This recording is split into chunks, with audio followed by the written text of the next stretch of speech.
Batman has taken many forms throughout the years, from a dark avenger of the night to a bright and colorful camp icon, from a mysterious caped figure who steals any photos taken of him, to someone who makes public appearances. Okay, I think you get it now. Batman has taken all sorts of weird forms over the years, but one I bet you never thought you'd see him as is as a baby. And you'd be right, it's a stupid idea. But lo and behold, Batman number 147 from May 1962, as the front cover decries, Batman becomes Bat-Baby.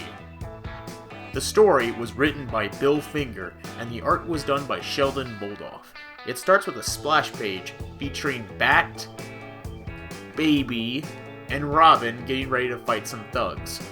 One of the criminals says, Bat-Baby flew up here by clinging to that advertising balloon. Of course, alternatively, he could just be a mascot for the Acme Tire Company. Always a possibility. So we truly start with Batman and Robin getting ready to ambush some thugs at their hideaway. They were tipped off by a stool pigeon by the name of Nails Finney. Among the criminals is a mad scientist named Garth, who shoots Batman with a light ray that de-ages him by 30 years. Robin deduces that this was Nails' plan all along, to turn Batman into a baby to get revenge. What does he want revenge for? Apparently, that wasn't important to the story. Anyway, Batman becoming a baby becomes front page news on a slow news day, making him the laughingstock of Gotham City. The criminals even say so. By the way, Bat-Baby is a bit of a stretch. He looks more like a 3 or 4-year-old. I guess Bat-Toddler doesn't have the same ring. Anyway, Batman decides not to let this obstacle get the better of him. He does some training and dons the costume of... you know what. He makes his grand debut, fights some criminals, and makes front page news on a slow news day.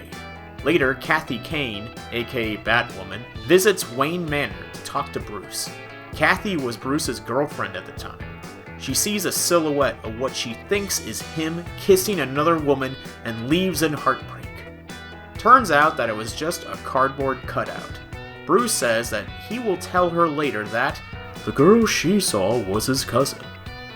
I would say that would raise more questions, but it was 1962, so I guess it was okay. Later, after a stakeout, Bat-Baby tracks down Garth, fights some criminals, and finally becomes an adult! Later, Batman dedicates a trophy case in the Batcave to his Bat-Baby costume. The end. Issue 147 also contains 2 other stories. One is called The Plants of Plunder, about a group of gangsters who use plant-growing pods for crime. It turns out that the seeds came from an amnesiac alien. Typical 1962. The other story is called The Secret of Mystery Island, about a treasure hunt on an island full of architecture from different cultures. So, what's the moral of Batman becoming Bat-Baby? I don't know. It's a comic book from 1962. I have real concerns these days, like paying rent.